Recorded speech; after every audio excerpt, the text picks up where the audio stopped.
যুক্তরাজ্যের টাওয়ার হ্যামলেটসে বাংলাদেশি বংশোদ্ভূত তরুণের ওপর পুলিশি নির্যাতনের ঘটনায় উদ্বেগ ছড়িয়ে পড়েছে স্থানীয়দের মাঝে। নির্যাতনের ভিডিওটি ভাইরাল হয়ে পড়েছে সামাজিক যোগাযোগ মাধ্যমে। এ ঘটনাকে দুঃখজনক বলছেন বাংলাদেশের অধ্যুষিত এলাকাটির মেয়র জন বিক্স।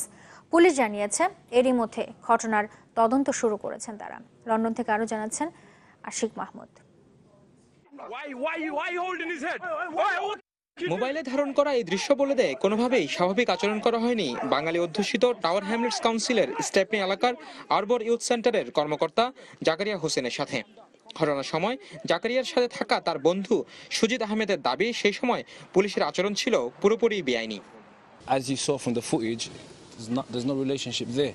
তারা এখানে এসে আমার বন্ধুকে নির্যাতন করেছে, যা কোনোভাবেই মেনে নেওয়া যায় না।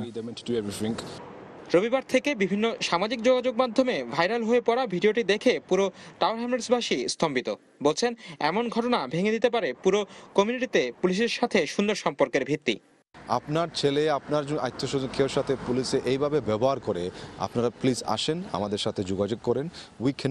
We will not accept police behaving in this manner against our community.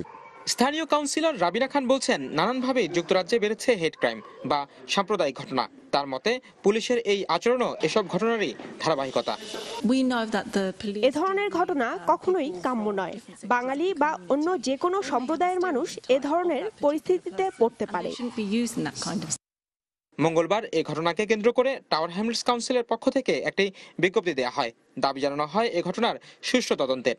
বুধবার ঘটনাস্থল আরবর ইউথ সেন্টারে এসে বারার মেয়র জন বিক্স জানান এই বিষয়টিকে তিনি সর্বোচ্চ গুরুত্ব দিচ্ছেন। ভিডিওতে পুলিশের যে আচরণ দেখা গেছে তা অত্যন্ত উদ্বেগের। পুলিশ অত্যন্ত সহিংস আচরণ করেছে। বিষয়টি যথাযথ তদন্ত করে দেখা হবে। বুধবার জাকারিয়া হোসেনের পক্ষ থেকে একটি আনুষ্ঠানিক অভিযোগ জানানো হয়। এরপরই লন্ডন মেট্রোপলিটন পুলিশ জানিয়েছে ঘটনার তদন্ত শুরু করেছে কর্তৃপক্ষ। Ashik Mahmud, channel 24, London.